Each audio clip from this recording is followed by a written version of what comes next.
You're averaging 22 points, 9.5 rebounds, Yeah. and you're shooting 66.6%. It's giving Player of the Month, right, Sue? Yeah, it is. Yeah. It's very much giving Player of the Month.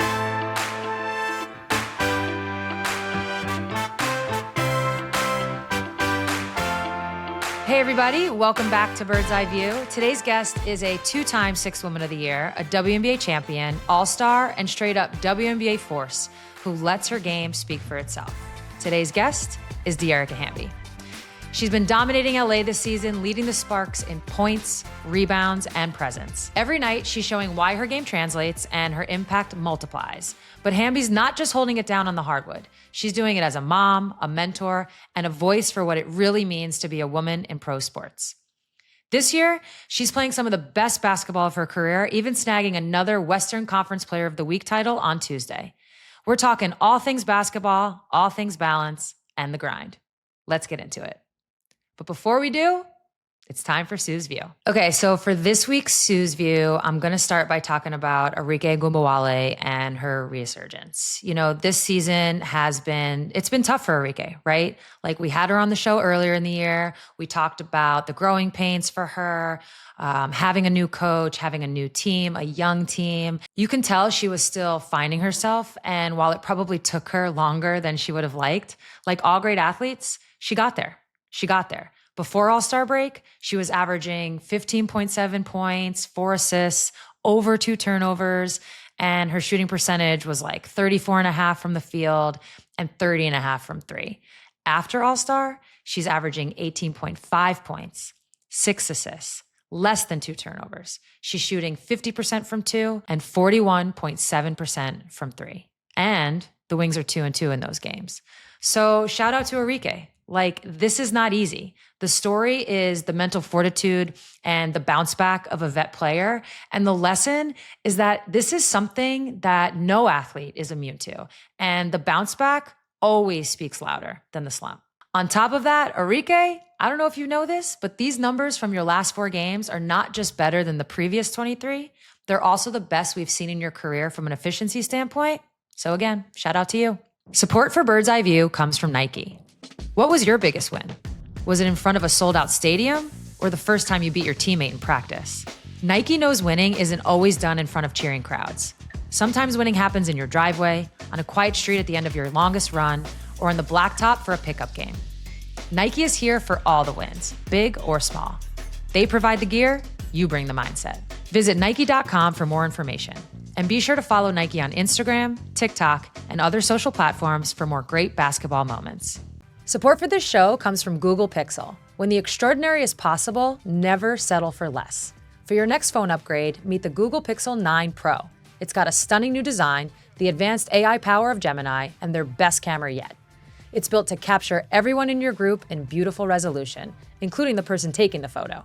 Now that's extraordinary. You can learn more about the new Google Pixel 9 with Gemini Live on the Google Store. Sequences shortened. Gemini Live available for ages 18+. Compatible with certain features and with certain accounts. Results for illustrative purposes and may vary. Check responses for accuracy. All right, next up, I'm going to talk about Skylar Diggins and this triple-double run she's on. Skylar has recently had the first triple-double in All-Star game history and broke the assist record with 15. We all know whose record she broke. She then followed that with the Storm franchise's second triple-double ever. First one was Tamika Johnson. Shout out to her. Skylar did this against Connecticut when she dropped 11 points, 12 rebounds, and 11 assists. But she did this in just 3 quarters. So these are 3 legit feats, and I want to start here, but I also wanted to highlight Skylar's impact on the Storm's success all season. She's averaging 17 points, 5.8 assists, and 2.9 rebounds, and has a net rating of 10.6 when she's on the floor. She's literally doing it in all facets of the game. I mean, you don't have triple doubles if you're not. But to give you an idea of what I'm saying, when she's off the floor, there's essentially a 25-point difference for Seattle. Now listen, every team is going to play better and win more when they shoot better. That's just life. But I also think it's important to note that when Skylar shoots above 40% from 3, the team is 11-3. And to really hammer home her impact across the board, the Storm is 14-4 when she has 5 or more assists. No team is about one player, but Skylar's numbers this year are almost equivalent to her numbers when she helped the Phoenix Mercury reach the finals. I'll just leave that right here. Okay, last but not least for Sue's View, I chat a lot about the LA Sparks post All-Star break play with my guest today, Dearica Hamby. They were 4-0 when we talked, and since they've moved to 5-1 post-break. They had a huge win at New York, and something Dearica talked about was needing experience in winning those close games. So maybe that game can be a spark for them. They're 11-15 on the season, and they currently sit in 10th, but they're just 2 games out of that final playoff spot. So I did a pre-All-Star, post-All-Star comparison, and what really jumps out is their offensive efficiency.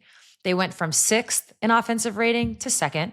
They're shooting the 3 really well, and they're scoring in the paint at a really high level. If they could get their turnovers down, this might even lead to more offensive success for them. But Dearica knew this. She knows they have a special group offensively. She herself is averaging 19.8 points post-break, and it's not just her. Kelsey Plum is at 21 points. Rickea Jackson is at 16.2. And Azure is at 15.7. What Dearica talks about in this episode is their defense needing to find its identity. They're sitting in 10th in defensive rating, so definitely have room for improvement. That's why something to keep your eye on is Cameron Brink's return. She was averaging 2.3 blocks before tearing her ACL last season, and if the numbers held, she would have been 2nd on the team in defensive rating. Can her paint presence and her defensive versatility help propel the Sparks? Can't wait to find out. All right, that's it for Sue's View. We're going to get to the interview, but real quick, thank you, Perry Wang, who basically hooks me up with all these numbers.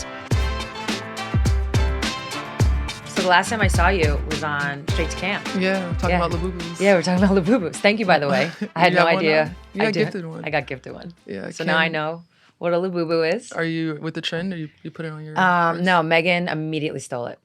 So she likes it. So she's been rocking it on like bags. And, yeah. I seen Stewie just gifted all her teammates, and I was like, You jealous? We're coming in town right in time. I was like, Maya needs one.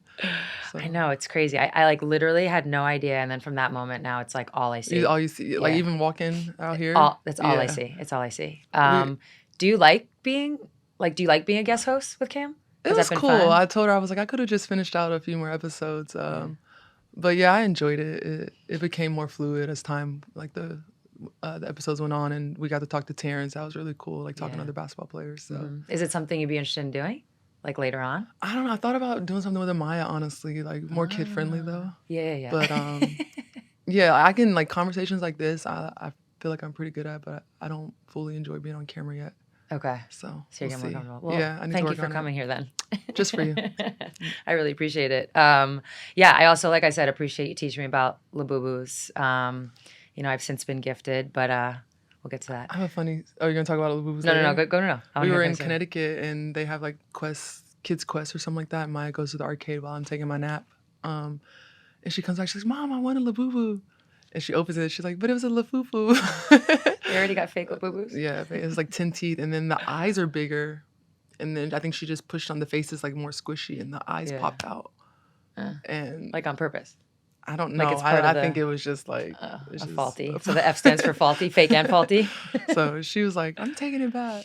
So they gave her another one. How often do your kids travel with you?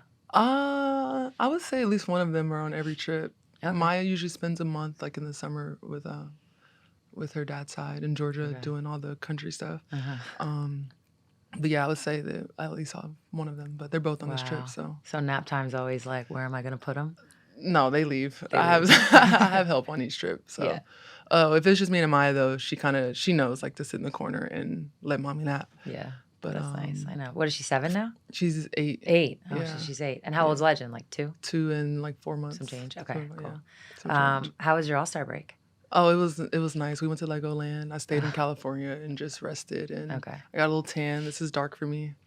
So nice. But it was nice to just rest, honestly. Yeah. So, like, what were your thoughts? You were an All-Star in 2024. Yeah. Were you like upset? Did you feel snubbed? Or are you like, oh, I can rest? I can rest. I mean, obviously you still feel a little bit of weight, just like the principle of it. Like I should have been one, but also understand we weren't playing well at the time. And, I mean, my numbers are my numbers, but when you're a bad team, you take one. So and Kelsey rightfully has also had a great year. Right. But I think anytime I face like a little bit of adversity, I've always like come back harder. So definitely, I'm excited to see the second half of the season. Yeah, I mean, well, that's like you just led me right to my next thing. First of all, before we get to like the start of your career, these first 2 games after break, you're like scorched earth right now. You had 17 and 14 in a win against DC, 2011, the other night against Connecticut in a win. Is this just like rest, or is it like a message? I think a little bit of both. Okay. And also think just getting confident and comfortable in the system, and we're learning each other. Yeah, it's brand new. And I think we always talk about the analytics of things. Like, we're really good offensively, and I don't think our record is like an indication of how good we are and can be. And so I think just being more comfortable and like adding KP is a big piece, and having to learn to play with her again in a sense. Yeah. And so we're flowing right now. Okay. Did you watch All-Star? Are you able to like? I watched like the clips on Twitter and stuff, and then I watched KP in a 3-point contest. But I watched Ray and Enrique's outfits, but that was it. Honestly, that was it. Fair. I get it. Yeah. So you bring up like going through adversity. In learning about your career, it does seem like you had to learn resilience like pretty quickly, and then like relearn it like as you went through. But one thing I didn't know is that you didn't start playing until high school. Yeah. So like, what happened there? I played baseball and softball. I know. Andrew Jones? Yeah. Everybody, like, it's always an awkward question for me. People are like, who's your favorite basketball player? And I was like, I didn't know any. I didn't have any. Like, like the first 3 I kind of knew about was Skylar, BG, and Deladine when they came, like, as I was still in college. And they were like, who was like coming out at the time. So, yeah, I wasn't a big basketball player growing up, so to say. So I loved baseball. So was it like, I mean, I read a little bit where it's like you grew 5 inches. Yeah, I grew 5 inches. I had high waters, and I had to put them in boots. Oh, man. Yeah, what a time. Whenever like my tall teammates would tell stories of being younger and just like the grind of that. Yeah. It's just, it's tough. People don't understand. Yeah, no, People don't understand. It's like. It's way better now. Yeah. But, totally. Whether it's like clothes that fit or people thinking, I mean, it sounds like your growth spurt was a little later, but people thinking, I think I was talking to Stewie about this, like people thinking you're older than you are just because you're tall. Yeah. I deal with that with Amaya. I have to like remind people. But as far as me in high school, yes, I grew like 5 inches, and Talia McCall, she ended up going to Virginia. Remember? I think so. Okay. Yeah, she was a top player. Yeah. Okay, yeah, I think so. She's like, you should play. And I was like. Was she in your high school? She was at my high school. I played softball my freshman and sophomore year. And I tried out for the baseball team my sophomore year also. Yeah, my sophomore year also. And I just grew, and I played JV my sophomore year. And then I went into AAU that summer, and then I came back and I was a starter. And then I transferred and went to play with Diamond DeShields. That's how we got super close and consider each other family. I actually lived with her to go to school, so it was like done the right way. And then So was it like, oh, she's tall, she should play? Yeah, literally. And I had like fast feet. I think that's like did translated. It come naturally to you? No, it didn't. Like part of it came naturally to me, but you could tell I was still just really raw. Just raw. Yeah. And so I guess I somewhat trained. So that's part of what I was going to ask. Like at some point we know the end of the story, which is like you get recruited by colleges. So did you feel like starting late kind of gave you, did it hinder this college recruitment process? Or maybe it was like ignorance is bliss a little bit? Yeah, I think it was just right. You know, like I don't have, like, knock on wood, but, you know, a lot of people kind of get burned out when they start a lot earlier. Yeah. And so my love for the game came a lot later than most people. You hear everybody talk about like, oh, I was in middle school I didn't have that until pretty much I really got to the pros. And so I think I'm grateful that like it came later, because I think I still have a lot more left in the tank, and I haven't really even I think I'm kind of like in my prime. Oh, that's interesting. At 11 years. Yeah, no, it makes sense though, given like the timeline of like what I would call a typical. Where I mean, for me, I literally started not in any serious way, but like elementary school. I was on teams and the local team and this and that. So it makes sense that I always felt like the one thing was like I wasn't a part of USA basketball. Yeah. And it was like in college I was like, I'm better than like, you know, and it was like, no, wait your turn. And then eventually, so that's why USA basketball, when I got the opportunity maybe 3 or 4 years ago, it meant a lot to me. Yeah.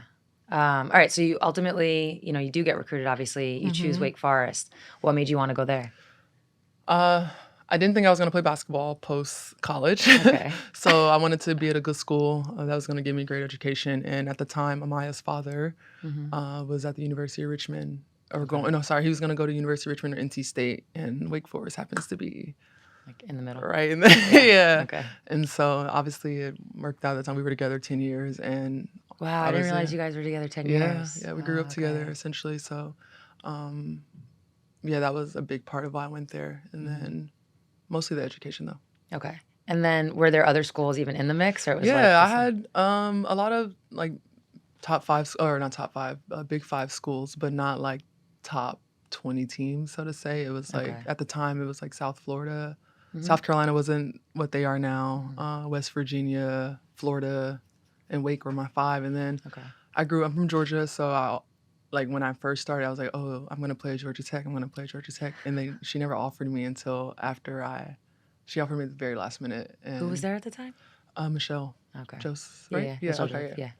And so I was like, ugh. That's so funny. Why was Georgia Tech your dream? Because my mom worked there. She used to run the concessions at the football games. And so that and Auburn. And so I was always like hawking bowl peanuts at a young age at these colleges. And I had a crush on Cam Newton. I always wanted to be at Auburn or Georgia Tech. And so. Okay. All right. So you go to Wake. You have like an unbelievable career considering when you started. You're still the leading, the all-time leader in points and rebounds. What was like, so from, let's call it sophomore year, you're on the JV team, to your senior year, like what is that evolution for you in your game like? Honestly, don't know. You're like, I was just doing it. It just kind of happened. Yeah. It just happened. Like I've always had motor and skill, and I think it just kind of, it just all like clicked for me at once. Okay. And I was averaging like 22 and 11. Yeah. We weren't that good, but in the ACC, still against you're Alyssa going Thomas, against top talent. Elizabeth Williams, and so that was when everybody was like, "Oh, you could play in the WNBA," and I was like, "The what? The what?" And kind of from there, it was like I started to like take it more serious. And then that off season, I trained. Well, not off season, but college like summer. Yeah. But it was one of those things I didn't think. I was out there. So who first talked to you about the WNBA? Coach Hoover. And she was like, this could be a thing? Yeah. And I think it was kind of obvious, like started to like circulate and stuff of like when they were doing mock drafts and. Yeah, what are you seeing in those mock drafts? Yeah, I was like, like, are you in the top 10? Yeah, I was in the top 10 I think my junior year. And I was kind of like, what? Okay, and then my senior year, I thought I was going to end up in Seattle. I'm like, what pick do we have? You had 1 in 3. But then Jewel entered and Amanda Zalibi entered. Yes. Yeah, you're right. Yeah. We had 1 in 3. So, but everything happens for a reason. No, that's true. Yeah. So, well, real quick, before we get to draft day, draft night, what was like the hiring an agent process like for you? Yeah, for me. Like, were people calling you? Did you have to reach out to them? My college coach had a good relationship with Arike Ogunbowale. Okay. And it was kind of the only person that I talked to. Okay. And he's been like a father to me. So you're still with him? I'm still with him. I owe him like everything. And, you guys have been through a lot. And just loyal to him. He's going to be my basketball agent. So I feel like I owe him that. Okay. So what's he telling you about, like, so it's draft night now. Yeah. Outside of, your outfit and you got to get right. What's he telling you about, like, potentially where you might go? Yeah, so... Like, are you aware? He didn't say much. Actually, Tulsa had the second pick, and Fred called me, like, hours before the draft. And he was like, I really wanted to take you second. And he was like, but this is a group decision. And he was like, and I'm outvoted. And so... Did you know Fred prior? Or was this just like... I think we talked a little bit, like, just interviewing with coaches and stuff. Okay. And so, when he was like, we're not going to take you. So I was like, okay, I'll end up probably in Chicago because Chicago had the 5th pick. And then they took Cheyenne. And then Dan. And that was like, not a surprise, but that was. Yeah. She's like mid-major. She was obviously wasn't there. Very good. She wasn't there, but a mid-major kid. And so then Dan Hughes texted me, like, I was to the table. He's like, you're coming to San Antonio. And then I was like, okay. So And had you talked to him prior? Yeah, he was. I had an extensive interview with him. He was kind of like, I don't think you'll be there, but like, if you are, like, we're gonna take you. And Washington, I think they were like 7th or 8th. They also kind of said the same thing. But yeah, he would ask me things like, he was like, if I draw up this play, like, what would you do? And I was like, what do you mean? Like, score the ball or something. It was like questions where I was like, are these real questions? But I really enjoyed, I mean, you got to spend time with Dan. Yeah, so. Dan's like, I mean, I got him a little later. Yeah. By the time he was coaching us, it was probably, so you got drafted in 2015. You were with Dan a couple years. He comes to the Storm in so like 4 years later, so a couple years later. So yeah, he felt like a dad. Yeah, in that moment, like a grandpa. Like his grandkids are actually around. Yep. And that was always like the vibe he had. Which we still have a good relationship. We talk every once in a while. Yeah, he's a good dude. Yeah. So so you get drafted by San Antonio. It's 2015. You're the 6th pick. What's your first impressions when you get there? This is gonna sound so bad, but no, I know. That's why I'm laughing.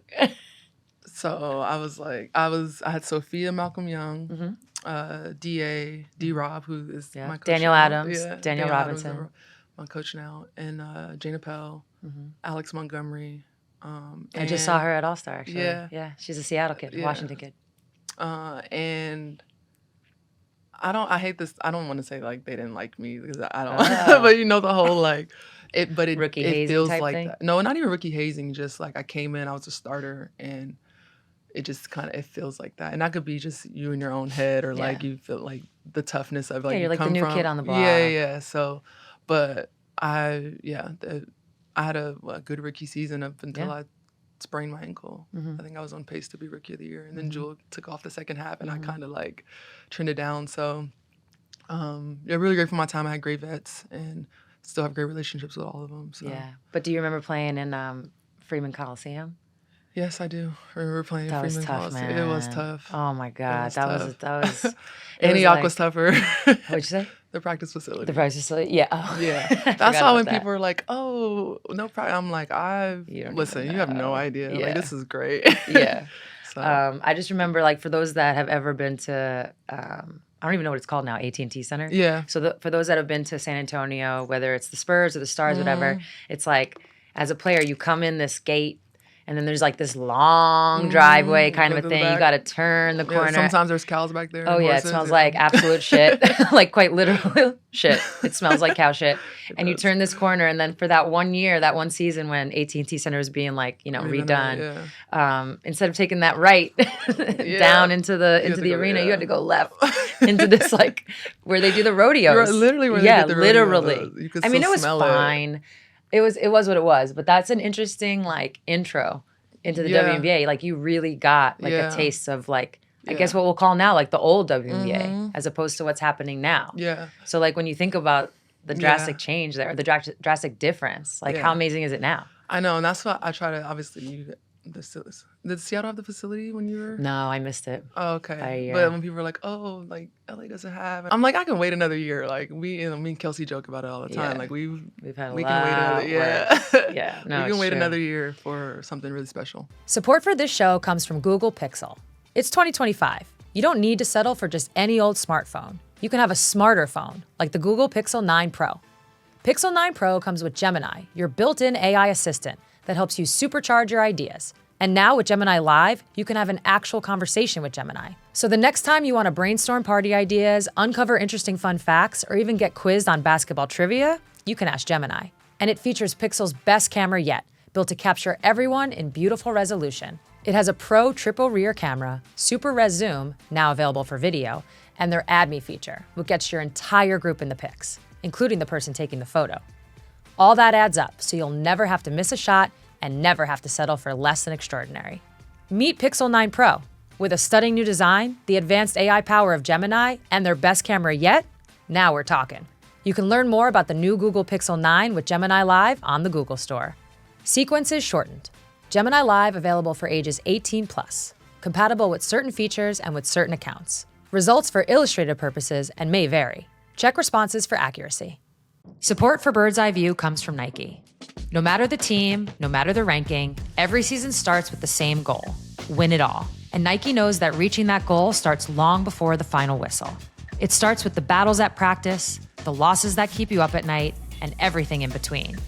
Nike has the best gear to get you on the court, field, or track and pushing through your hardest moments. So whether you're the champ or you're looking to knock them off the pedestal, Nike is there to help you with winning no matter where you play. Visit Nike.com for more information and be sure to follow Nike on Instagram, TikTok, and other social platforms for more great basketball moments. So what was your biggest adjustment to your rookie year, to the actual play?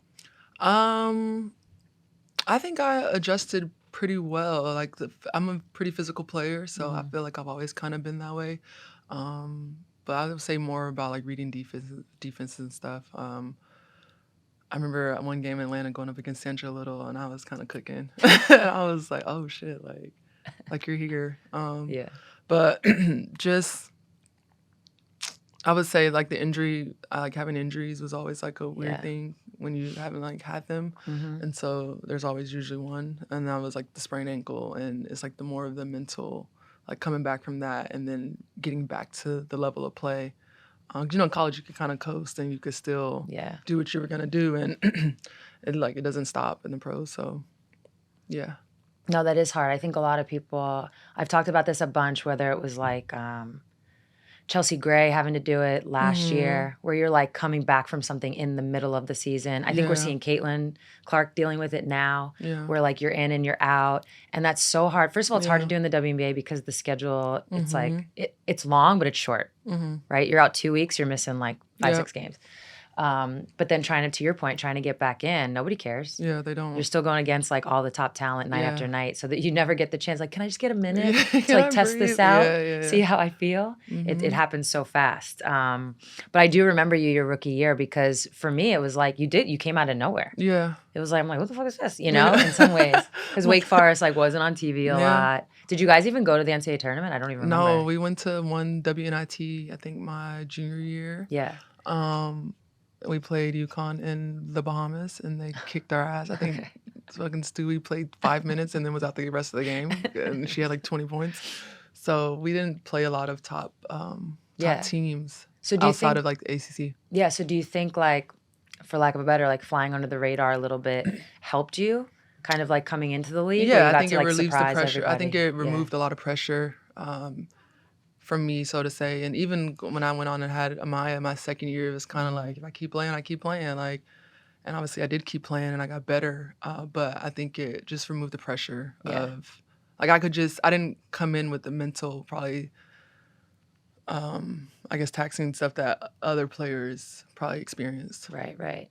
You already mentioned some of the vets you played with. Sophia Young Malcolm, D-Rob, even Kayla McBride. She's like a year older, but she was already like an all-star. But Sid Colson was also there. And I'm like, tell everybody. I know the answer, but was she always like this? She wasn't as funny that first year. She was not as funny the first year. That's funny. She was more quiet? She wasn't more quiet. She just wasn't as like, no.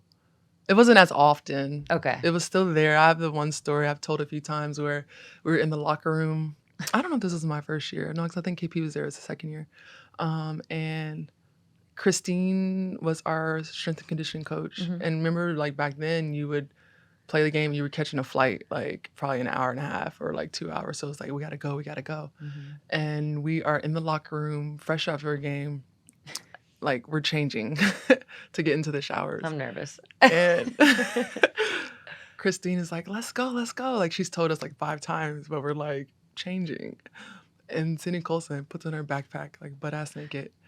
And it's like, okay. like, and like acts like she's like running out of the door. Like, and she's like, we're ready. So that's like one of my all-time like favorite Sydney Colson stories. So. Yeah. Like, what is she like as a teammate? Oh, she's cool. I mean, she's cool. No, but she's funny. She's a great balance to the like hard the shit. Yeah, the seriousness. And, I'm sure she matured over the last few years. I didn't get her on the back end of being in Vegas, but I've always enjoyed having her as a teammate and a friend. Yeah. So some other teammates you had that I'm curious your thoughts on. You got to play with Mariah Jefferson in her rookie year. It was good. I know. All right, let's just start. I was going to say Kelsey Plum her rookie year, but let's start with Mariah. Like, I don't think a lot of people understand. It's almost, in some ways, a little bit of a sad story. Yeah, you know? Yeah. She in that rookie year had some knee issues that feels like have plagued her pretty much the rest of her career. But tell everybody, like, what was she like She was her rookie cold. year? She was cold, and she was so fast. So probably fast. One of the fastest people. Would have been an All-Star, but that year was an Olympic year, so there was no All-Star game. Yeah. So like, would have been an All-Star. Yeah, a good leader at a young age. She was very smart. But like you said, just unfortunate, but just still happy to see her pushing. Yeah, she's still out there for sure. Yeah. But, what like so it was 2016 when she got drafted. Mm-hmm. So it's like, what at the end of that season without the injury, the way she played, what are you thinking for her career? That she's gonna be Sue. Yeah. She's gonna be little Sue. Yeah. For sure. Yeah. So Plum comes in, rookie year, coming off like this amazing college career, leading scorer. We all know she's firing like t-shirt cannons at the Spurs games. What was Plum like her rookie year? She was like a little innocent, like baby doll. Like she was like feisty, but still like I met her like the draft weekend or no, Final Four weekend. I just had Amaya and I'm like pushing the stroller and I walk up to her and I'm like, hi, we're gonna be teammates, like, and she's just like, okay. But she wasn't as vocal as she is now, and even I would say as confident, and but me, her, and Nia Coffee, we kind of all just kind of like clicked together, and that was like our group, and just really built a deep friendship and a love that obviously you continue to see like over time. And so, yeah, I'm just, she came in with a lot of pressure, and she may feel, or people on the outside may feel like it didn't pan out initially how it was supposed to, but she's one of the hardest working people that I know, and has the utmost confidence in herself now. And so she's really like thriving, obviously. Yeah, you've literally almost been like witness to her growth, all of it. And it's obviously just personally, like even in those beginning years. So. Yeah, no, she definitely went through a lot. I always give Plum like so much credit for that, because that's not easy when people are doubting you, putting you down. But you already brought up Amaya a couple times. Yeah. So in September of 2016, after averaging, you're off to a great start. It's like 9 points, 5 rebounds, and 25 starts. You announce you're going to miss the rest of the season because of a pregnancy, which ends up being beautiful Amaya, who was born in February. It was listed as an injury. Yeah. At the time. Really? That's what they listed as it before you announced like, it? No. Oh, like on the box score? Injury, pregnant. Injured, yeah. But that's that's in our CBA. They're not separated. It's listed as an injury. Yeah, it's not. Yeah. That's insane. Yeah, it might be changed now. Yeah, but back then. Yeah. Okay, so I gotta like ask, like, because I can't imagine. It's like, what is happening for you? In that moment? Mean, like, I'm just going to let you speak on it. Yeah, let's go. So for me, neither one of my pregnancies were planned, but at the time, me and my mom have a really great relationship, and she was always a young mom, so I kind of always dreamed of being a young mom. I didn't know in that moment that that's what it was gonna be. Quite honestly, me and her father just got back together. Yeah. So I wasn't expecting it, and at the time, the W wasn't. I mean, just Candace had a kid, and maybe like Taylor Hill. Yeah, there had been moms, but it wasn't a lot at the time. Yeah. And so I was kind of like, I mean, this could be it. And I went to Dan and I shared the news with him, and he was just so super supportive. And, there's Grandpa Dan. Yeah, it was Grandpa, literally Dad Grandpa. Dan, Grandpa Dan in that moment. And we had the Olympic break, and so I was like, I want to keep playing. I want to like finish the season. I feel fine. And he was like, okay. By the way, very quickly, what are doctors telling you in that moment? Like, what is like safe? You can play. Up until, I would say like 5 or 6 months, depending on how much you're showing. Okay.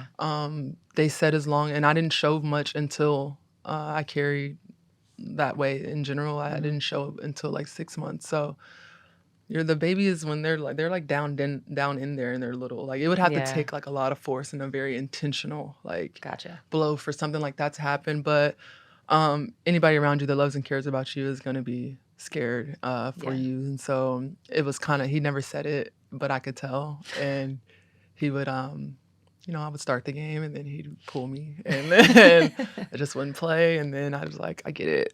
Okay. Because I think legally you can't, say those kind of things. So He was still very supportive and was like, we're going to get you back. And there's no sense for you to jeopardize anything, though. Like, we're not going to make the playoffs. And so why? It's not worth it. Right. So then, obviously Amaya is now like priority number one in your life. Yeah. But are there moments where you're, I don't know, like scared for your career, scared that you won't come back the same? Yeah, I mean, that for sure. I mean, both pregnancies, I think you just have those. I've had those fears. You intend on coming back, but it is like, am I going to be the same? Yeah. And so for me, after I obviously was having success in Vegas and I become pregnant, I'm like, is this it? Like, you don't, and it's just a fear, but it's how did you manage the reality. I mean, I just kept working out, and then, but I was, I'm 28, and we hadn't seen many pregnancies at that age, so that was like when I was 22 was a little different. Also, like the bounce coming back was different. I mean, you came back in 6 weeks. Yeah, so the bounce back was better. Yeah, you returned. I mean, no, your bounce back in 28. We're gonna get to the bounce back at 28 too, but you returned in the 2017 season 6 weeks later. You played the first game. Yeah, no, like. How? I think my mom, she's got good genetics. No, no, some of it might be. I think I just was fortunate, and I don't like to talk about this a lot because I don't like to make people maybe feel bad or think about their situations any differently. But I only gained 16 pounds with Amaya. Okay. And I had like natural deliveries, and I didn't tear, so I had like the perfect. Things were like going in the right direction. It's perfect, almost as a pregnancy and delivery that you could like think of. And then the doctor's like, it's 6 weeks, and so I was down in San Antonio. I had Maya February 5th. That's her birthday. So then at the end of March I was in San Antonio, and I had April, May, 2 months to get ready for the season. Wow. So man, that's incredible. And I did I hate pool workouts. That's probably why I hate pool workouts. I did a lot of swimming. I did a lot of swimming to just try to get my conditioning and stuff up under me without putting a ton of blow on my legs. Yeah. I feel end of my career, I did a lot of pool workouts. I don't think I've been in the pool since. Yeah, KP does that too. Yeah, I know she does. Well, Susan. Susan puts us in the pool. Okay, so overall you spent 3 seasons in San Antonio before the team gets moved to Vegas. Yeah. Where were you when you got that call? Well, actually... and by the way, and how hype were you? I had actually never been to Vegas prior to that. Like in your life? In my life. And I get to Vegas, and I end up staying in Vegas and like loving it and living there. But we actually, because me and KP were close, and she's friends with DeJounte Murray, and he was on the Spurs. And so we found out before they even told us. Okay. So they had already been talking about it in the Spurs locker room or whatever. And so KP comes to me, and she's like, they're saying like we're get like sold to Vegas. And I was like, well, I mean, who's gonna be mad? Like, no. So And by the way, I know we're joking about like Freeman Coliseum, but San Antonio was like rich in basketball history. Yeah. You guys, it was a great franchise. Obviously, they went to the finals. I forget what year it was, but they went to the finals. They had a lot of history to it. Yeah. Dan was there for forever, so it was sad in a sense. I feel like anytime a franchise moves, even if it's the right thing, there is a little bit of sadness to it. But we're going to Las Vegas now. We're going to Las Vegas, and we have a bad thing. And we have a new coach, Bill Laimbeer. We have a new coach, and we did not get off on the right footing. Oh my God! But no, I don't think I need to hear about it's just this. how he was and is, but I mean, kind of with both me and Plum. I think we had this experience with both coaching changes where they were like, "You're not our 4, you're not our 2." That's what Bill said to you. Yes. Just flat out. Yeah, and the next coach said that also. Yeah, so in that moment, right, when Bill's saying that to you, and the one thing about Bill Laimbeer, I've never played from outside looking in, like what you can, and I do have respect for this, and that's the question I'm going to ask. It's like he knows what he wants. Whether you agree with it is different.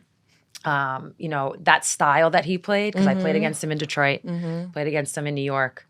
It's the same style, and then Vegas. I don't know that that's the style for me or that I would want to play in, but I do respect that he knows what he wants and he's going to do it. So in that moment, are you like, okay, coach, I respect this? Are you like, are you fucking serious? A little bit like, are you fucking serious? But also like, all right, here's another thing I got to be resilient about and overcome. And I'm one of those things in hindsight where I really, really appreciate him and grateful because like you said, he was very straightforward and you don't get that a lot. And so it's one of those things like where it was like it felt kind of mean or rude in the moment, but it was like he was gonna shoot it straight, and so he would tell you like, I'm thinking about trading you. Like there was no just to your face. Yeah, to your face. He told Plum, I'm gonna send you to Indiana for a bag of chips. Like so, and then like I think he also was trying to find ways to like get you going. Yeah. And he did that. And no, you had. I mean, I understand that it might not have started the way you wanted in terms of the Bill Laimbeer era, but like you had some. You had like a jump. Yeah, I think career. He ended up falling in love with me a little bit. Like on the like basketball. You kind of are his style. Yeah. I could see how he would. But I think he was so like because of our initial like meeting, so to say, I think he was just like his ego was like, I can't, like I told her she'd never play for me, and here it is that I need her to play for me. And so like you said, like I mean I think the year we went to the semifinals. Well, we went to the finals in the bubble, and then the semifinal. I think we were gonna win it that next year, regardless. Honestly. Yeah. That's usually how it happens. Yeah, you knock on the door a couple times, and then. But before we get to that, we got to talk about the back to back number one picks. Yeah. So you get Plum. Then that's followed by Asia, then Jackie. Yeah. So now that you have, so if we fast forward, we're now in like, 2018, 19. Yeah. So we're 2019 season. So now it's like you've got these players, really talented. You've still got Kayla McBride, who's like all-star. Are you guys starting to feel pressure to perform? Or are you still very much like young and free? Like you're not that old either. Yeah, we were still young and free. And I mean, obviously Asia had won in the college level and stuff, but we didn't really have experience with winning, so didn't really know what that felt like, what we were missing out on, so to say. It was just kind of like, well, we almost got used to losing. Like, and it was just just kind of going through the motion of like, we got another season, but like, we'll see what happens next. So yeah, and getting all the number one picks, and then I think, who do we add that? We added in the bubble. Oh, before the bubble. Oh, no, before the bubble. So 2019, you had Liz. Yeah, we added Liz. You have like Tamara Young's on the team. So you have like a good little mix. And that's also like simultaneous to your jump. Yeah. So from 2018 to 2019, you go from averaging like 7.5 points to 11. You go from like 3.5 rebounds to 6.5. Yeah. You won 6th Player of the Year. So like I said, you're still coming off the bench, but your minutes increased by 10. So like you're like on the floor. And not only are you on the floor, actually, no, hold that thought. Hold that thought before I get to that. Do you know what I'm going to say? I think. Okay, we'll get to that in a second then. Before I get to that, what do you credit like this jump to? Like you're playing overseas now regularly. So is it like something in terms of honing your game, building up, aspects of your game, or is it just opportunity? I think confidence and opportunity. You come back from overseas, you are like you're confident. Yeah, because you're the man over there. You got to be the person over there.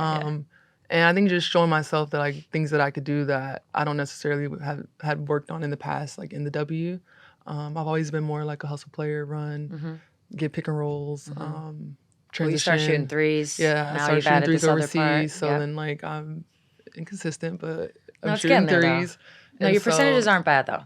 I get the inconsistency, but you're like slowly climbing from like high 20s. Now you're low 30s. I just gotta get rep. I gotta shoot more. I have to shoot more threes.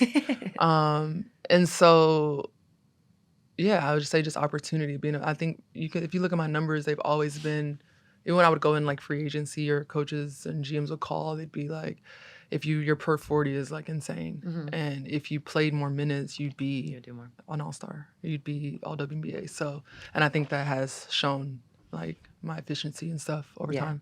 Okay. So very quickly, the 2019 Aces, you guys were like rolling. Yeah. You've got Liz, very difficult to play against you. Asia hurts her ankle at one point, and that I think that like it just like stunted things for a second. Yeah. Because you were like tippy tops of the league. You end up finishing 4th in the standings. We went on a crazy run. Yeah, you went on a crazy run. Yeah. So you finished 4th. You go into the playoffs. It's the first time this like core group that, it's like you, Asia, Jackie, Plum, you've kind of been through it from like 2017, 18, 19, the move, all of it. You guys make the playoffs. And in the second round, you meet up with Chicago. Oh. We got to talk about it. Okay. I literally, right before we came here, I was like, let me just go watch these last 30 seconds. What do you remember? And this is what I was going to say earlier is like, even though you were coming off the bench, like you were in the game. I was finishing games. You were finishing games. And that... Go ahead. Oh, no, that was later. I was say we started going with that big lineup. But if we would have done that sooner, we might have got Washington. Okay. Anyways. We'll get to that. What do you remember about this playoff game against Chicago? I remember there's 10 seconds. I remember Slooch dribbling, and it feels like forever. Like, in that moment, I definitely thought it was... Do you know what you're down? Like, in the moment. Maybe not now, but, like, you're, like, very aware of everything. I knew we were down. Okay, you knew you were down. I knew we were down. I wasn't thinking, like, 3 or 2. I just knew we were down. Okay. And Slooch dribbling, and like I said, she's spinning around, and it's going forever. And then so in my mind, there was like 2 seconds on the clock. And so when I get the steal, I'm just like, shoot it. Yeah. But I haven't hit a half court shot since. No money for you? No money for me. I maybe hit one, but like, and when I shoot it, I fling it, like even when I'm just like joking around. And so it was the craziest experience for me because when I caught it, like my hand turns and I like shoot it. So like it wasn't me. I don't know who shot it, but somebody took over. It wasn't me. And so and shot it. And when I shoot it, I realize, because I kind of could see the clock as I'm shooting up, and I'm like, oh fuck. And I like chase after it. And as also I'm chasing after, I see Sydney Colson down there underneath the basket and Kayla McBride over there, and I'm like, I'm gonna get traded. This is it. I'm getting traded. I fucked up. I fucked up. Yeah. And so it goes in, and by the reactions you can tell it was like. It was a lot of that. Yeah. When you go rewatch it, it was a lot of like hands on the head. It was kind of like, what just happened? Oh my God. But I do run back for defense. Like, You're ready for that. There's still 5 seconds. Yeah, there's so much time. Yeah. The way it like kind of plays out is a Stu for Chicago hits a 3 to go up 2 points with like 25 seconds. You guys get the ball. Asia drive, like kind of like face up drive off her leg out of bounds. Okay, and that sets up Chicago's ball. Sloot has it, and so now we're in like the 14 second down to 8 seconds. Kelsey is chasing her. Sloot's doing all the like don't foul me, kind of like bend back bend your whole body there. Then you steal it. First question I have: did you step out of bounds? At the time, no. Okay, good. Yes, no. Now, yes.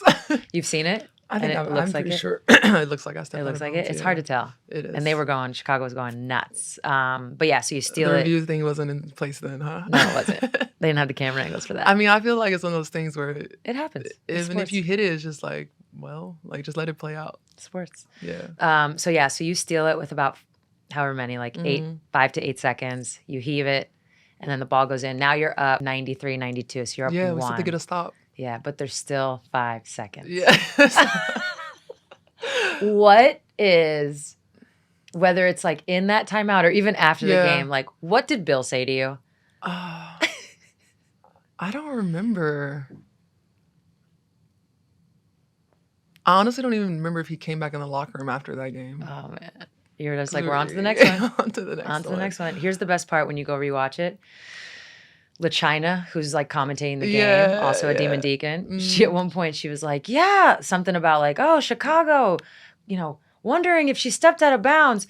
0 clock awareness. 0 clock awareness. You remember that? Yeah, I do remember that. I was cracking up. 0 clock awareness. For somebody who loves me, she did say that. She did say that. But yeah, so you end up going to the next round. You lose to the eventual champion, the Mystics. But you kind of already mentioned it. This was like setting you guys up for like what ultimately is a championship in 2022 still. Yeah. So you get to the bubble. Just what was your bubble experience overall? For me, it was fine. Yeah. Like I had my daughter and my mom, so I had support there. I had somebody cooking me food. And, like, you were in the apartments? I was and folding my laundry and, rubbing my feet sometimes. No. So it was a different experience for me, I would say, for other people.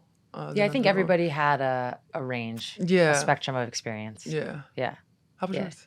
Mine was actually fine also. I feel like you're easygoing. It was I'm chill. Whatever. I had Megan. Yeah. So I could bring, my person in. Oh, yeah. I remember that. You guys got a lot of people. Yeah. We did we worked the system a little bit. Yeah, y'all did work the system. I was old enough. Loopholes in the CBA. Yeah. I was old enough. So it's like, because if you remember, I forget what the cutoff was, but there was a cutoff on if you could bring a plus one. Or something. Yeah. So I was old enough. Yeah. But Stewie wasn't. And so I think like somebody else on our team brought like, Marta oh, in. that's just my partner. Yeah, somebody else on our team was like, well, I'm bringing Marta. So that's how Marta got in. If you had support, there was or like a person, it was a totally different experience. Yeah. I'd imagine being by yourself would have been brutal. Would have been really hard. So yeah, for me it was like fine. I mean, I never want to go back to Florida again. Yeah, not that part. Ugh, in the summer. Yeah. Was it Bradenton? Bradenton, Florida. I was like, the weather. I mean, it was nice to have the pool, but then that got weird with the refs always being there. So it was just like. Me and Diamond was just talking about this. She was like, you'd be like in the pool, then the refs would be in the pool, and then the kids would be in the pool. Playing pool games. Yeah. Like, what? Yeah, it was a lot going Diamond, on. I remember, had her camera out. She was snapping pictures all the time. We literally just talked about this a couple days ago. That's funny. Okay, but back to the actual like basketball, the bubble. Again, you guys are like, you finished first, we finished second. Obviously, I'm biased about this season. I think we were predicted to be like last. Really? I think it was like 8th or 9th or something like that. You know what? I'm not surprised, and I bet it was because KP was out. Liz was out, and Kelsey tore her Achilles. So I'm actually not surprised. But yeah, you guys were. I mean, I don't think you went like undefeated, but you were pretty close. I think we lost like 4. Yeah, you're pretty close. You finished first. Obviously, we meet you guys in the finals. I know. So this is where I do want to. I always feel like, because I know I've had seasons like this where I'm like, if so and so didn't get hurt, or if XYZ didn't happen, we would have won. And I feel like this is that season for you, even though I feel like we would have won regardless. Yeah, I don't know. Y'all might have still had no, had but, number, but so for those that don't know. It wouldn't have been a sweep, that's for sure. We might have got a game or two. And it could have gotten weird. Yeah. It could have gotten weird if it wasn't a sweep. But yeah, so you go into this year, maybe the expectations or whatever, but you finish first. And then you hurt your knee. What was your MCL? Meniscus. Meniscus, okay. Partial tear your meniscus, and you can't play in the finals. Yeah. Like, are you serious? Yeah, are you fucking serious? I just went through this whole bubble season. It's in the middle of a pandemic. Yeah. And at the time, like, I was just like heartbroken for Asia. She just won like MVP, and I was just like, I can't be out there to help her. Like, because I think it was like me, her, and Angel McCautry, and Kayla. And so I was just like, damn. Yeah. You were a big key to that because I feel like the way that the Aces were playing that year, still under Bill, you were like the versatility you bring, the inside outside that you bring, then on defense you can kind of, that you bring that versatility as well. Yeah. You were kind of like that, like once you got pulled out, it just changed a lot. Yeah, the flow of, It's almost like, this happens in basketball. Another player goes down, it might not impact as much. But it changes but you were the lot, one. Yeah, low key, we were like, I mean, never wanting anybody to be injured, but low key, it was like, this helps a lot. So I did want to acknowledge that, but you win 6th player again in 2020, and now you're headed into 2021. You're adding Chelsea Gray. Yep. Now, are you feeling pressure? No. Still no pressure. I don't know if I've. I don't know if I've never felt pressure. I mean, maybe that year after, but I was gone. So okay. I don't think. Did you feel okay? How about this? Did losing in the finals in 2020 semi against Phoenix? No, we'll get to that in a second. Oh. I'm saying losing the finals in the bubble. Oh, in the bubble. Did that motivate? Did that give extra motivation? Because now you do get KP back. You've got Liz back. You've added Chelsea Gray. I mean, there's no pressure. Yeah, I don't think it was like pressure. I think it was just like we're getting closer. Okay. I don't know. Maybe that's just a me thing. Yeah, no. Support for this show comes from Google Pixel. When it comes to upgrading your smartphone, you could settle for the same old, or you could reach for the extraordinary and try a Google Pixel 9 Pro. Pixel 9 Pro comes with Gemini, your built-in AI assistant that helps you supercharge your ideas. And now with Gemini Live, you can have an actual conversation with Gemini. So the next time you want travel itinerary suggestions, need help phrasing a message, or you just want to know when the next game is on, you can ask Gemini. It also features Pixel's best camera yet. You know those moments where you want to take a group photo, but you can't decide who'll be the photographer? Well, with their Add Me feature, you no longer need to worry about that. It's a camera built to capture everyone in beautiful resolution, including the person taking the photo. Meet Pixel 9 Pro. With a stunning new design, the advanced AI power of Gemini, and their best camera yet, now we're talking. You can learn more about the new Google Pixel 9 with Gemini Live on the Google Store. Sequences shortened. Gemini Live available for ages 18+. Compatible with certain features and with certain accounts. Results for illustrative purposes and may vary. Check responses for accuracy. Support for Bird's Eye View comes from Etsy. As these ladies dominate the game on the court, stars Cameron Brink, Skylar Diggins, Nneka Ogunbowale, and Brianna Stewart are dominating off the court as well, and teaming up with Etsy to show how their style travels. With an exclusive collection from Etsy, these athletes showcase their coveted personal style with the help of Etsy sellers. By blending self-expression with craftsmanship, this collaboration is more than a drop. It's a celebration of the shared spirit of grit, originality, and heart that drives both athletes and makers to create something truly special. The 4-piece Icon collection includes a 2-piece clothing set by Skylar Diggins and Etsy seller Mary Lowe of By Mary Lowe, metal statement earrings by Nneka Ogunbowale and Etsy seller Deja Sparks of Deja Sparks Jewelry, a New York City-inspired charm necklace by Brianna Stewart and Etsy seller Hadley Staub of From Hadley, and press-on nails by Cameron Brink and Etsy seller Haley Tripp of Bling It On Nails. Plus, each athlete has also curated a selection of more style finds on Etsy, offering a deeper look into their off-court aesthetics and creative inspirations. Shop the full collection and curated edits exclusively at etsy.com/the Icon Collection. But yeah, do you want to take it to the 2021 semis? Because that felt outside looking in, like gut-wrenching. Yeah, it was gut-wrenching. Yeah. It felt, because we also, I think we swept Chicago maybe that year. You are the heavy favorite, I think. What I remember about 2021 is it was one of those seasons, honestly, this season has a little bit, the 2025 season, outside of, Minnesota and New York, even Phoenix a little bit. Yeah, just kind of like anybody. Yeah, it feels like 2021 was anybody's. Yeah. Except you guys separated yourselves a little bit. I think it was also like the size you had. Yeah. It's really hard to combat that size. And you came against the one team that also had size with Phoenix. But it wasn't even the size that hurt us. I know. But KP, she could like counteract it. Yeah. Oh, what about it? No, she'll KP's tell you. She's still pissed. Why is KP still pissed? She'll tell you one day. Okay. I'll ask her. I'll put it in the notes. Okay. I get it. 2021, the semis was tough. Hard to lose, for sure. And I agree with you in that you probably, Chicago, they had some destiny with Candace's storyline, but I think you guys would have had the advantage in that. So it has to be tough.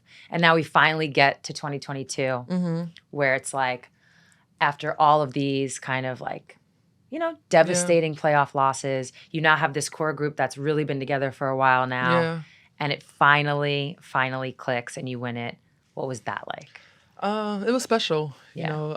And obviously for me, I was pregnant at the time. Yeah. But the build up, like you said, had already been being anticipated, and we'd been in the finals, been in the semis. So I think, like I said, it was kind of one of those things where I felt like we were gonna win it that year, regardless. We had a very special team. I think we had 7 players averaging double figures. I don't know. No, you guys are tough. Yeah. So,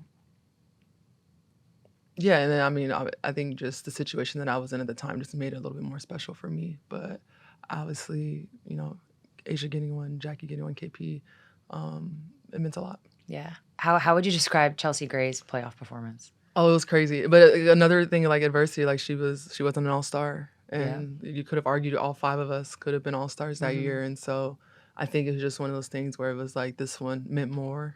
And that's kind of the same feeling that I'm having post All-Star snub. Yeah. No, it matters. Yeah. I feel like a lot of players have that story. Honestly, I don't care who you are. I don't care where you started, where you are, the success, that whatever. Everybody needs a little bit of that. Yeah, no, it definitely. You need someone to to pour push a little, pour a little gas on some things. Yeah. So, when did you find out you were pregnant that season? I found out we were on the road, coming back from Connecticut, and I flew to LA because we had a couple days or a day off, and I took a pregnancy test, and it was a couple weeks after All-Star. And it's it's so crazy. They gave out those bracelets that year that said, what are the little charms? What are they called? The little project? Oh, little project, yeah. Yeah, and they gave out bracelets that said WNBA, it said All-Star, it had your name, and then it said Legend. Yeah. And not knowing, maybe not intentionally knowing, but I was sitting next to KP and I was like, I'm gonna name my next kid Legend. And you don't even know you're pregnant? Didn't even know I was pregnant, yeah. And so I think it was one of those things that was kind of it was meant to be. So I go on to name him Legend. Wow. And I think it's just kind of he's a reflection of kind of the moment. And, yeah. Yeah. No, it definitely marks a time in your life. Yeah. You now have You're about to have your second child. You've just won a WNBA championship. Yeah. You're pregnant with your second child. And then in that off season, yeah, you get word that you're going to be traded to LA. So very quickly, this is an ongoing situation, but it's already been covered. You've been really open about it, like literally from the jump. So I'm not going to spend too much time. And like I said, I know it's ongoing. But for those that don't know, Dearica has filed a federal lawsuit against the Aces and the WNBA, although the WNBA has since been dropped regarding her treatment while you were in Vegas after revealing you were pregnant. So just how are you feeling about it right now? Still confident, still moving forward. It's bigger than me. And so I feel like I hadn't never really figured out my purpose. And you find out your purpose by, I think, something that really fucking pisses you off. And, I want it to be better for the next, like the ladies that are coming after that want to, start their families and stuff. So just leading the way. Yeah, you're doing that. How quickly were you able to move from move on mentally from Vegas days? You're like, and now I'm a spark. Mentally or just physically? Physically pretty fast. Yeah. No, mentally. I would say honestly, it was after I filed the lawsuit. Okay. I was kind of like, you could close the chapter. Yeah.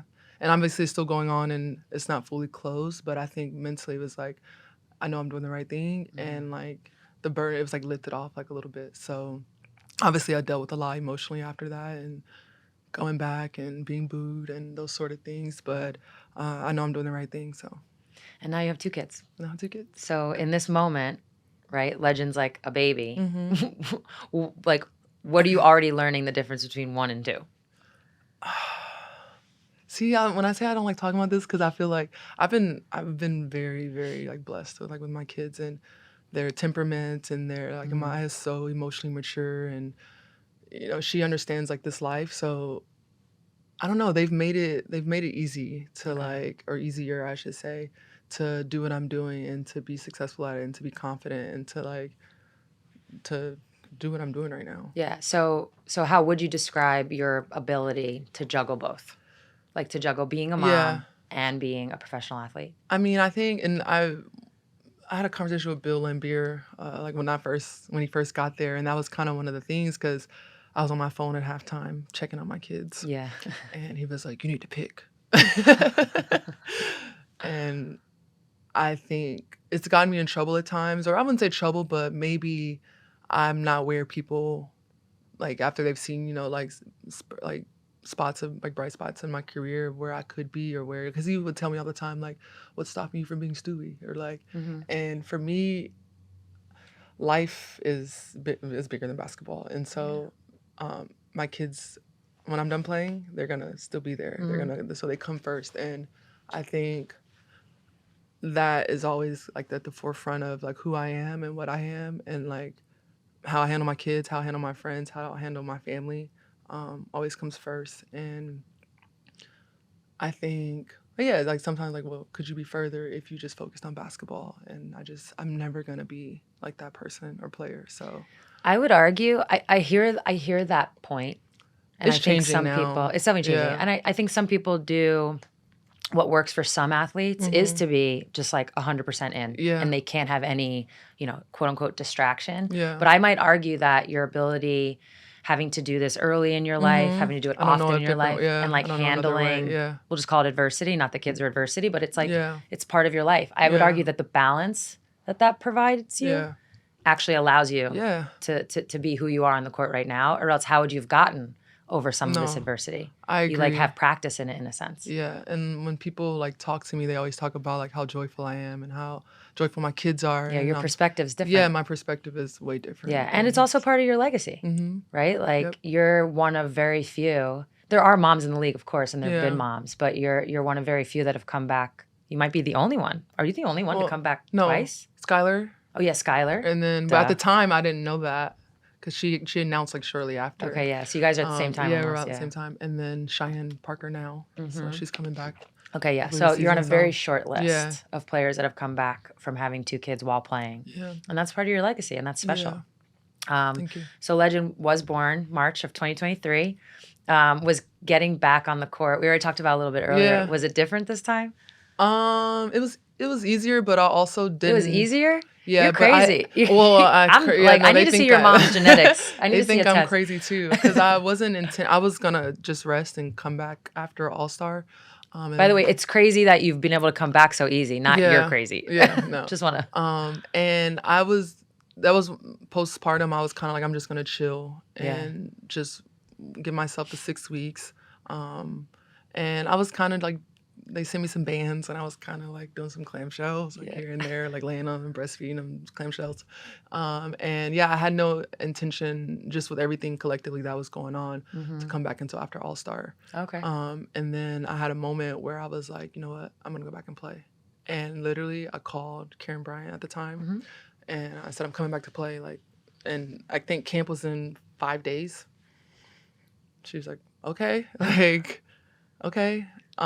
So I get to LA, and I'm working out the next day, and I'm literally maybe 6 weeks, like postpartum. Yeah. And they're like, we're gonna ease you in. So I was like, okay. So I do like stretching and stuff the first day, and then I'm practicing by the end of the day. Of course.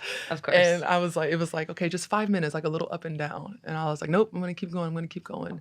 And so, I don't know, I think being not forced, but having something to push myself to do allowed me to come back a lot quicker.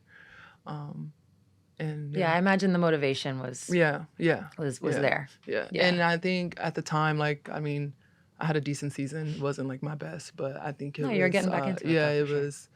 I wanted to prove to myself, and then obviously the situation that I could do it. Yeah. And I played in all 40 games. I remember one game I sprained my ankle, and I didn't care. Yeah. I taped it up the next game, and I was like, I'm playing. So. Yeah. That's impressive. It's very impressive. Yeah. I always wonder though, because obviously going into a new system, and just everything, I do wonder, had I been in Vegas still, what it would have been like just to run up and down the floor and get layups from Chelsea Gray. Yeah. I think I still could have had a really productive season. Yeah. Yeah. No, I mean, the Vegas team, in 2022, and then of course they win again in 2023. It was a special roster. Yeah. Yeah. When I had Jackie Young on, I was like, you guys could arguably, of course there's Asia, who's like the MVP and the center point, the focal point. Yeah. But that's arguably one of the best backcourts ever. Yeah. And then, so to not be able to kind of go from that to now you're on the Sparks, which you did get to play with Nneka for a year. So I'm curious, what, if anything, you got to learn from her? Yeah, just a pro, and just you talk about being a good person and leading with that, and to have her and Shanae in my realm really got me through. It's gonna make me cry. Yeah. Really got me through, and I've told them I'm grateful for them, but I think they don't. So if you're watching this, I'm truly I'm grateful for them. What'd they do for you? They just was there for me, and the stuff I was dealing with, they didn't care, so to say. It was still just showing up I still showed up every day, but they helped me show up every day. Yeah. So. Yeah, that's amazing. You always need that support. Yeah. Do you need tissue? No. Unless my makeup starts running. Okay, I'll let you know. Yeah. Okay, so you are, and this is a compliment, getting older in the league. Yeah. It's not a bad thing. Yeah. I promise, saying that, especially for me. It's a very good thing, actually. When you think about your play on the court, what are things that you're continuing to work on, things you want to continue to work on? What's your focus? Each season, since the trade, I have a vision board for each season. And last year's vision board was, I wanted to average 17 and 10. I wanted to make the playoffs. I wanted to be an Olympian, 3x3. I wanted to, there was just a bunch of smaller goals on there. And I put it on wrote on a basketball, this one. And I have a vision board also, but I put it on a basketball. And I kind of had this basketball everywhere with me at the time, and I accomplished. When you look at it, I was I wanted an MVP vote. I wanted to be most improved. Okay. And so if you would have looked at the ball, just not knowing, you'd have been yeah, whatever. And so I don't know. I'm just a big believer in putting it out there, and it can happen. And so this season, very similar goals. I wanted to average the same numbers but be more efficient. I put us to be top 4. We're working on that, but I wanted to be a better defender. I wanted to be all WNBA. So yeah, just some smaller goals. And will we get all of that this year? I don't know, but I think that we're building something super special. And I was telling our GM, I was like, this honestly feels like right now we're on a 4-game winning streak. But even prior to that, it's felt like that 2022, like Aces team. And as far as like the depth we have a lot, like offensively, we are very strong and like very talented. And we're figuring out our defense. But I'm really bought into like what we're doing here and like this organization and franchise. And so I really believe that we're going to be special. Yeah. But like, I'm curious so you have this ball, you have this vision board. Like, then what are you doing? Like, what's your actionable, like when you work out? Are you adding to your game? Are you like, I need to be. Depends who you ask. Okay. No, I think I'm just a believer in like just doing the right thing and doing it the right way. And so you feel like, so is it fair to say like, you feel like your game is pretty complete and it's just about like getting more efficient in what you're already doing? Yeah, I would say, I mean, I definitely need to be a better free throw shooter.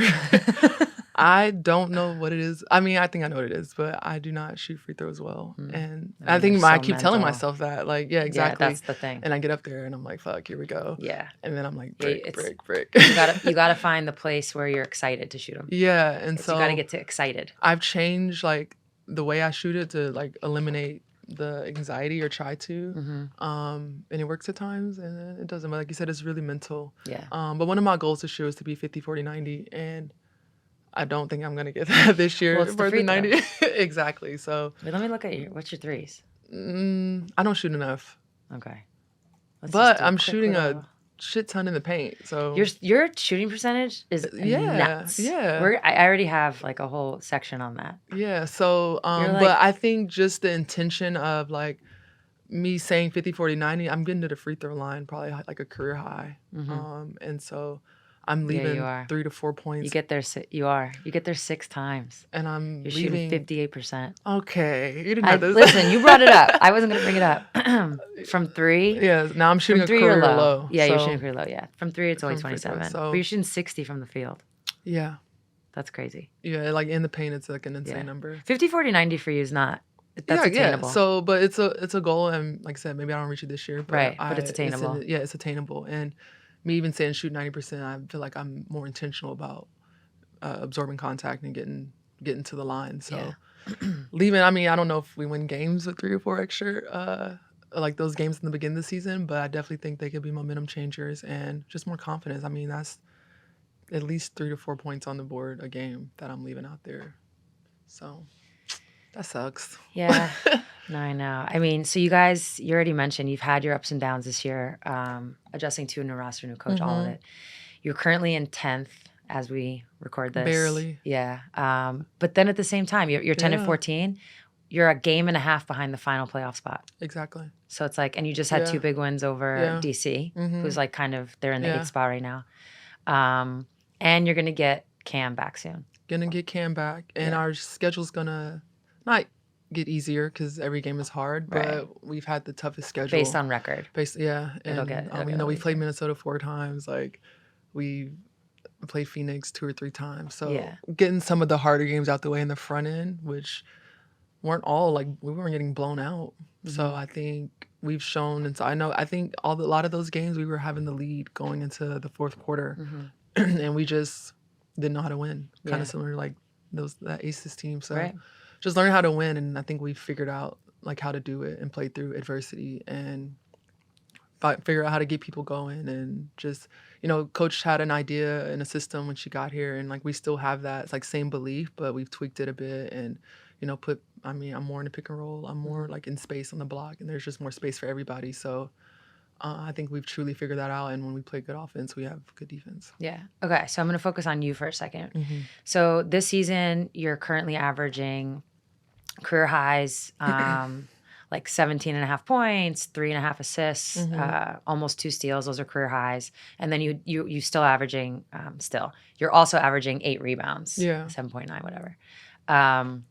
But over the last 4 games, you guys are 4-0. You already mentioned this. You're averaging 22 points, 9.5 rebounds, and you're shooting 66.6%. It's giving Player of the Month, right, Sue? Yeah, it is. Yeah. It's very much giving Player of the Month.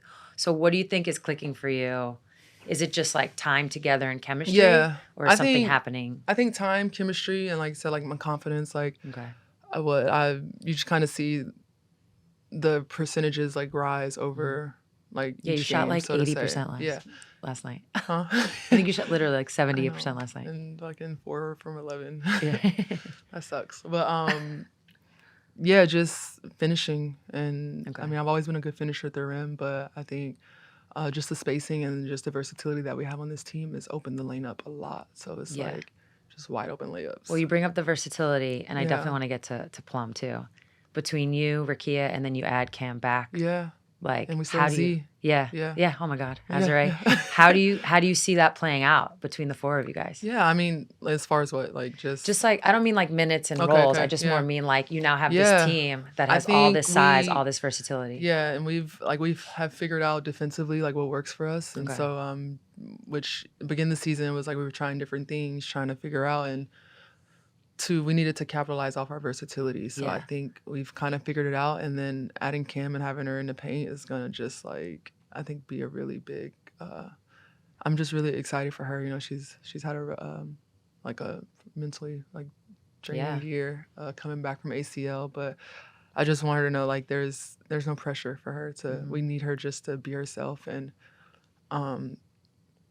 just be herself. Yeah, and how does like reuniting with Plum fit into all of this? Just like getting to play with her again. I know it's different for her, but just a full circle moment. And I don't know, I think I've said it before, maybe she has, but like we hadn't spoken. And then we talked and it was like, I'm coming to LA. And it was like, oh, I'm getting my best friend back. Like, hey, how you doing? Like, what's been up?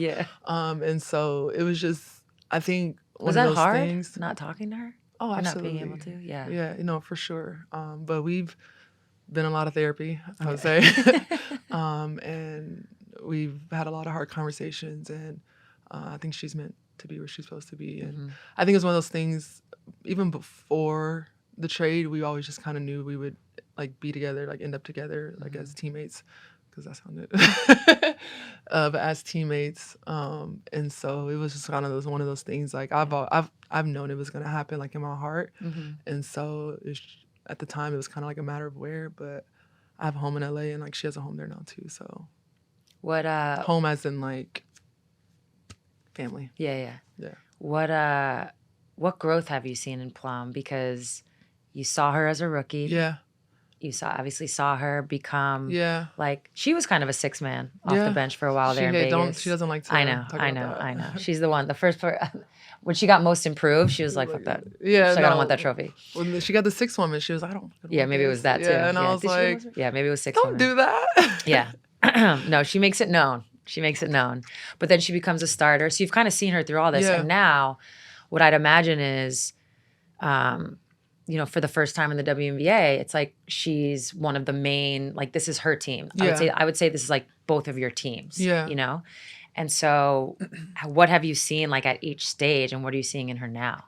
I would say like at first just like the innocence of like being in the league, and then I mean I could talk I guess mostly about the last like 3 to 4 years. I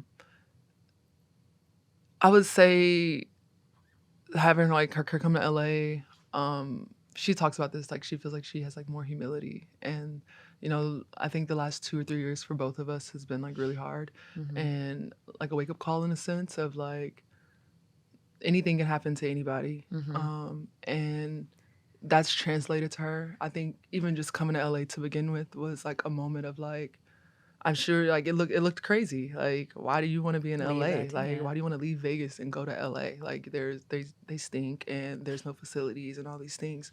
But I think it's just a testament to like our friendship and our bond and like the belief that she has in me and like the belief that I have in her. And so I know in order for us to get LA, well, at the time, like me to get LA back to where I know it belongs is we needed a player like that. So I've been in every role possible, like in this league. And so me sacrificing that, like that wasn't a problem for me. And for any, like, even to, like, you know, I tell Ricky all the time, like, we need you to be this and be that in order for us to be good. And so I'm willing. And I think that's where the trend upward has kind of happened for this season for me personally, is because in the beginning, I was trying to figure out how to like include everybody, because at the end of the day, that we're gonna need everybody. Yeah, it's hard. You have a lot of great players. So, and I think it kind of, once we were trying to figure that out, they kind of came to me and was like, "We need you to dominate," and I was like, "Okay."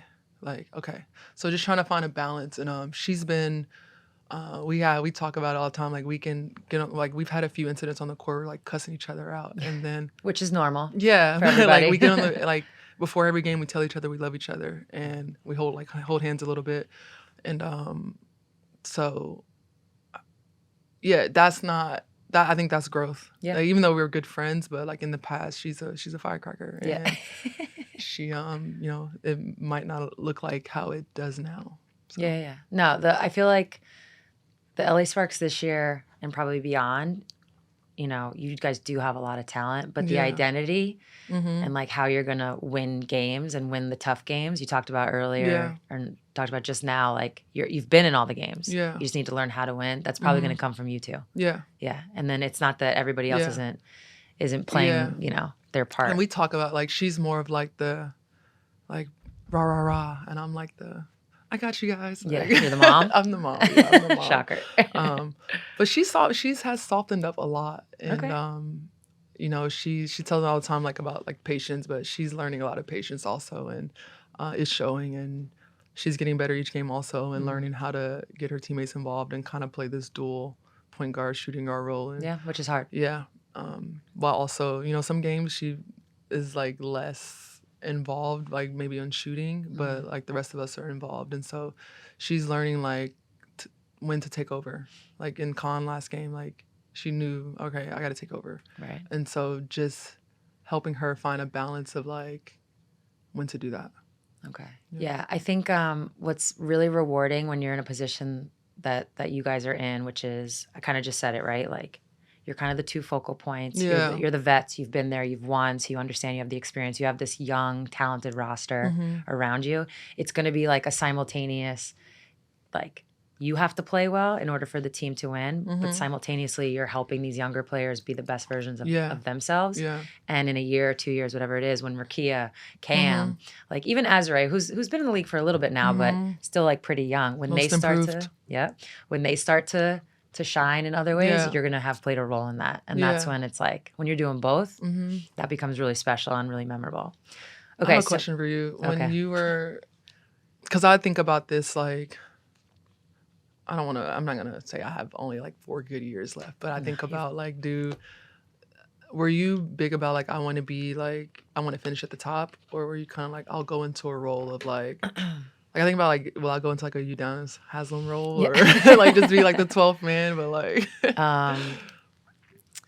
So I think I was really lucky in that I'm a point guard. And so in the, prime of my career, I was never, like, the main scorer on any of the teams, but I'm, like, scoring more. I'm more of a focal point offensively. Yeah. But as I got older, I could just kind of, like, naturally... evolve into less scoring, but still have a lot of impact in this like point guard leadership role. So I'm really lucky. Like, my position lends to that. I don't have to score a point to be impactful, but you have to like accept that. Yeah. And you have to embrace that. And I think I also got lucky in that, like, the Storm, we kind of went like through a rebuild as we were getting Jewel and then Stewie. And I did sign up for it. I did. I was like, all right, I'm in. Yeah. I didn't, I could have left. I could have tried to win a championship somewhere else. And I really had to ask myself that question, like, do you ever want to play in the playoffs again? And I was That's how I felt, so to say. Yeah. And I was just like, I think I'd rather finish in Seattle with these two. And then it worked out. Yeah. So I got really lucky. But yeah, towards we win in 2018 and then I retire in 2022. And in those 4 years, like, I definitely had to change like how I played and shooting less, which is hard. Yeah. Because you still have to be efficient, but you're getting a lot less. Yeah. So it's like, it's more mental than physical. But I do think you have to like be open to it. And I think to really answer your question, what I would say is it's equally as rewarding. Yeah. Is it amazing being like, whatever, I'm going to be dramatic, like WNBA first team and winning a championship? Yeah, it's fucking amazing. It's equally as rewarding. It's just different to know that you're like behind the scenes, or like your fingerprints are on it in a totally different way that won't show up in the box score. Yeah. So something to remember. Thank you. Okay. You've been quoted as saying, Uh-oh. No, it's not bad. To this day, I still can't believe I'm a pro because I came to the game so late. So to like wrap this up. When did I say that? I don't know. It was some article. Twitter? No, it was some article you did. Okay. Is it not true? No, it's true. Okay. I just was curious. I forget sometimes. So I'm just curious, like, speaking to like your mindset, your resilience, like, do you think, or how do you think coming into the game late, like really shaped you, and has it propelled you to this point? Yeah, I think just speaking about the perspective thing, I think me having, and not to say that having basketball be all your identity is a bad thing, because obviously in order to be super great, you almost kind of have to, like you see it on the men's side also. But I think my ability just to not take it so serious and to like be able to relax, and to, after a bad game, like I still have to go cuddle my kids. Like they don't care that Maya's starting to be like a little sad if we lose and stuff, but she doesn't care. She wants to play Roblox and she wants to cuddle me. So I think my ability to have like identity outside of basketball has helped me be great. Yeah. And do you think that what do you think it is about your ability to handle adversity and this resilience? Is this like something you honed after each challenge, or like I think it's just kind watching of who you are? this is just who I am. Okay. I'm a person that's always been super patient. Grace is my gift, but also like my curse. But just watch my mom. She's a single mom of 3 kids, and so she busted her ass, and did a really good job of raising us. And I just watched her, and like I said, we were close. Like she had me at 17. Yeah. And so I was with her everywhere. Like I watched her work and hawk those bull peanuts. Yeah. And I hawked them with her, you Yeah. know? And so, and still super close, she's very involved, like in my life, my kid's life, like day to day. She's probably on the way up here as we speak. So just a credit to her and like who she is, and I'm just a reflection of her. Yeah. Okay, last but not least, I ask everybody this before we go. Uh-oh. You've kind of answered it a little bit. When the season's over, when you look back, for you personally, what would mean like this was a successful season? I mean, I think we're building something special, and we've had to kind of break it down all the way to build it back up. So I think in general, this season is a success. We have pieces, and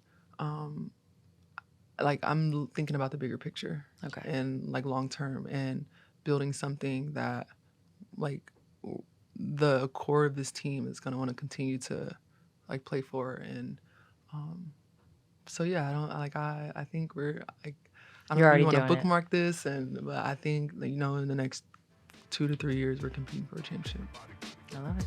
If not winning one. There it is, folks. Dearica, thank you so much. Thank you, Sue. All right, everybody. Hope you enjoyed that conversation with Dearica Hamby. I am just so impressed by her, everything she's been through, injuries, motherhood, her career as a whole. I think there's so much to learn, and I'm really excited. She says she only's got a couple years left, but I predict more, and I'm really excited to see how they unfold. So that's it for this episode. This was a co-production of Together and Vox Media. Our producers are Tommy Alter, Jason Gallagher, Richie Bozek, Harry Krinsky, Jess Clarendon, and Melanie Carter. Support for this show comes from Google Pixel. You can make magic happen with Google Pixel. Use it to create amazing photos and videos, get more done, and keep your info safe. Plus, it comes built in with Gemini, your handy AI assistant made to help supercharge your ideas, making your smartphone a smarter phone. Meet Pixel 9 Pro, a stunning new design, the advanced AI power of Gemini, and their best camera yet. You can learn more about the new Google Pixel 9 with Gemini Live on the Google Store. Sequences shortened. Gemini Live available for ages 18+, compatible with certain features and with certain accounts. Results for illustrative purposes and may vary. Check responses for accuracy. Thanks to Nike for their partnership. Sometimes winning is hard. Sometimes it's painful. But Nike knows, when you step on the court, it's what you came here to do. From the champions to the underdogs, from the top of their class prospects to the little brothers finally dunking on their older brother in the driveway, we all have the same goal: win. Nike provides the best gear, products, and stories to get you from the first quarter to the last, even when you feel like you have nothing left to give. Visit Nike.com for more information and be sure to follow Nike on Instagram, TikTok, and other social platforms for more great basketball moments.